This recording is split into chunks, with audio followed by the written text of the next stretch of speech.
This is my father, King Edward VIII, and this is Wallace Simpson. They married a double in 1937 and an impostor, and this is just one of them. This is my uncle George in 1939, the year I was born, with Roosevelt planning my kidnapping in 41.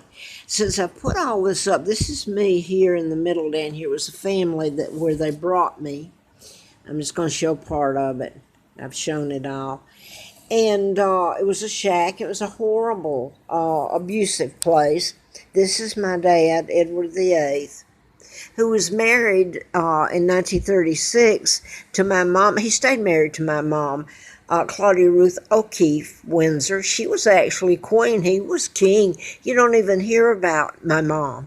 And he abdicated, was forced to abdicate December of 36. And history tells you that he abdicated to marry this woman. In 37, my dad was married to my mom, who was a queen mom, and then later was the queen of England, and later the queen mom. And you never hear of her. I have to tell that she's Georgia O'Keeffe, the artist's baby sister. So that tells you how much of a plot it was to take my father down. And my father had an addendum that stated should he have an heir, the heir would inherit.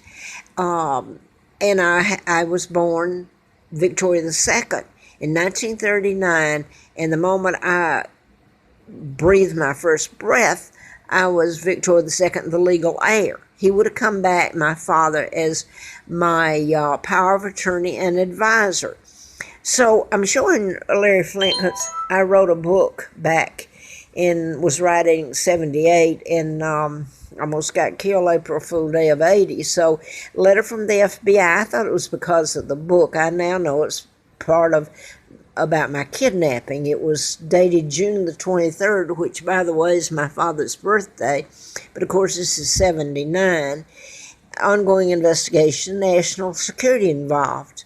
If you told the truth about what the United States did to their best friends, Great Britain, their special relationship, that was taking down my father and kidnapping me and installing the United States' own monarch, which signed illegal treaties that allowed the United States to invade Great Britain under the guise of we're your friend, we're going to save you, when they took everything, even the monarch.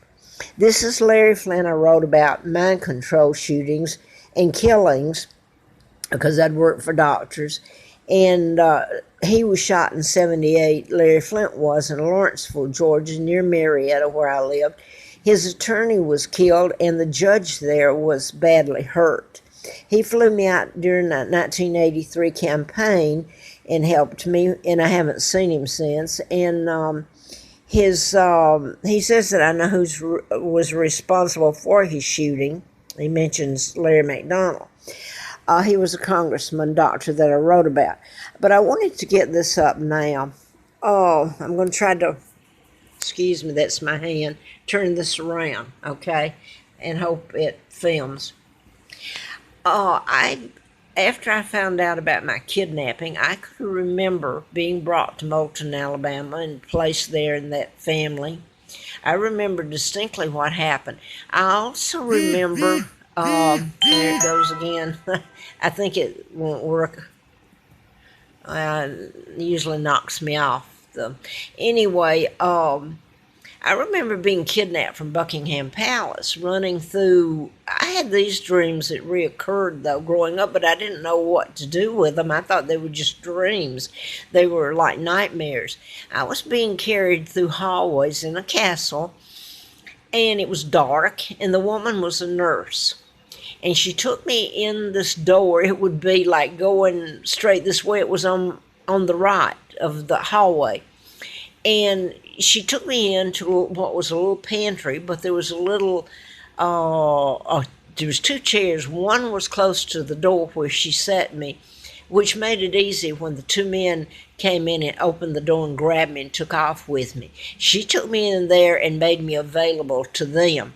There was no light except she lit a candle. I remember she started to get something out of the cabinet, and that's when they opened the door and grabbed me. I remember the two men, how they were suited and everything. But here's what I really wanted to say in here. My Uncle George helped in my kidnapping. The Rothschilds, Rockefellers, Roosevelt helped kidnap his own niece and take down his own brother with lies. My God, when he's married to another, my mom and stayed married till they died. They still were alive in '86 when I came to Roanoke. And here's what I wanted to say. Elizabeth Windsor Mountbatten is a cousin, just like Philip Mountbatten to me. They stole and have a fairy tale life they stole from me. Lying about my dad, my mom, me, giving away my country. She actually is a member of the Illuminati. And you can, since my YouTubes are being censored and Facebook gets iffy, I'm going to just say this. Elizabeth had to have been around me the 2 years before I was kidnapped. Nobody asked the woman to explain it. Any of this. She's gotten away with the biggest heist in history. She wears clothes paid for by me. She has horses, lives in my homes, and lives an opulent life, and people love this woman. She runs around with a bouquet that costs more than my rent when I'm lucky to have a place. I am in rags. And I don't even know if my sons Mark and Scott are still alive and they're heirs after me. My hope was these crimes that are stacked one on top of the other and the hell that I have been through are shown to the world. Shown to the world, and this woman held accountable for the war crimes and those that were associated that are still alive. Her father's dead, my own uncle, who helped kidnap me and take down his brother, George VI, and her mother, who was known as the Queen Mom, not my mom, Elizabeth Bowes, was kin to the Rockefellers. So it's my understanding, which makes sense, she was a part, her and her husband, illegal George VI, my uncle, who helped in my kidnapping, in the takedown of my father, and then my kidnapping. And that's, somebody want to tell me why they like Elizabeth? She's a war criminal. She has always known about me. Ask her what her last time she saw me, where it was.